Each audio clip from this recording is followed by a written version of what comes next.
नमस्कार, मैं राहुल गांधी बोल रहा हूँ।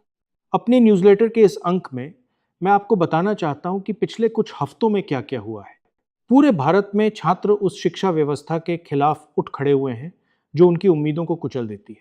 दिल्ली में 20 जुलाई को छात्रों ने शांतिपूर्ण मार्च निकाला और उन्हें लाठीचार्ज, आंसू गैस और पैलेट गन का सामना करना पड़ा।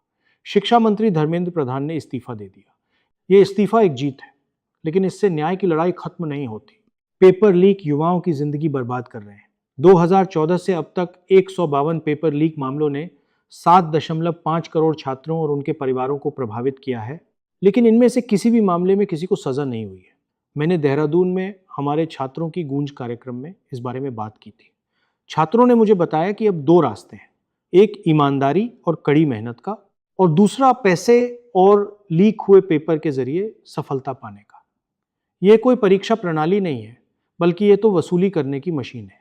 मैंने छात्रों के हित वाली परीक्षा प्रणाली, प्रभावित छात्रों के लिए मुआवजे और हमारे सरकारी संस्थानों पर आरएसएस के नियंत्रण को खत्म करने की मांग की है। 20 जुलाई को छात्र एक निष्पक्ष और जवाबदेह शिक्षा व्यवस्था की मांग करने दिल्ली आए थे, लेकिन इसके बजाय उनके साथ बर्बरता की गई। विपक्ष ने जवाब मांगने के लिए प्रधानमंत्री आवास तक मार्च किया। दिल्ली पुलिस ने शांतिपूर्ण ढंग से विरोध कर रहे सांसदों को हिरासत में लिया, जिनमें मैं भी शामिल था। हम तब भी छात्रों के साथ खड़े थे और अब भी उनके साथ खड़े हैं। मैंने धर्मेंद्र प्रधान के इस्तीफे की मांग की। मैंने हिंसा के लिए जिम्मेदार लोगों को जवाबदेह ठहराने की भी मांग की। छात्रों पर हमला हमारे लोकतांत्रिक देश पर एक कलंक है। मैं दिल्ली में विरोध प्रदर्शन के दौरान पुलिस की पैलेट छर्रे वाली गोली से घायल हुए 19 वर्षीय युवक साहिल लोचब से मिला। न्याय की लड़ाई में मैं उनके साथ खड़ा रहा।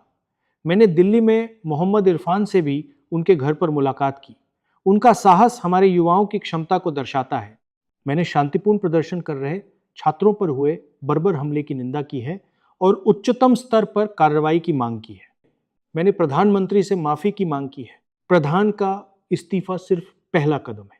संसद में मैंने कहा कि बार बार पेपर लीक होने, तेजी से हो रहे निजीकरण और आरएसएस के बढ़ते कंट्रोल की वजह से हमारा एजुकेशन सिस्टम खराब हो गया है।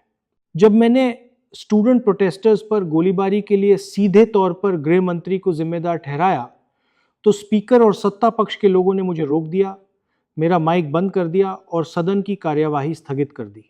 बाद में एक प्रेस कॉन्फ्रेंस में मैंने वो बातें कही जो मुझे संसद में कहने से रोका गया था।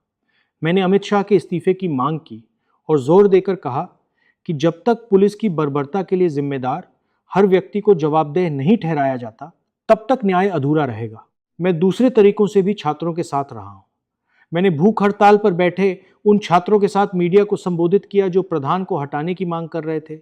पुलिस की बर्बरता का शिकार हुए लोगों के समर्थन में मैंने विपक्षी सांसदों के साथ गांधी स्मृति तक मार्च किया।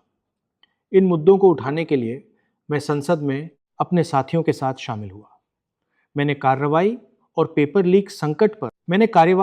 लीक संकट पर चर्चा की मांग के लिए लोकसभा स्पीकर से मुलाकात की, और मैंने गृह मंत्री को पत्र लिखकर स्टूडेंट प्रोटेस्टर्स पर हमले के लिए जवाबदेही की मांग की। इन सबके पीछे एक ही बात है, युवा एक न्यायपूर्ण और निष्पक्ष भविष्य के लिए आवाज उठा रहे हैं। मैं उनके साथ खड़ा रहूंगा। हम पूरी जवाबदेही, मुआवजे और ऐसे सुधारों के लिए जोर लगाएंगे जिनसे भरोसा बहाल हो सके। सुनने के लिए धन्यवाद। जय हिंद।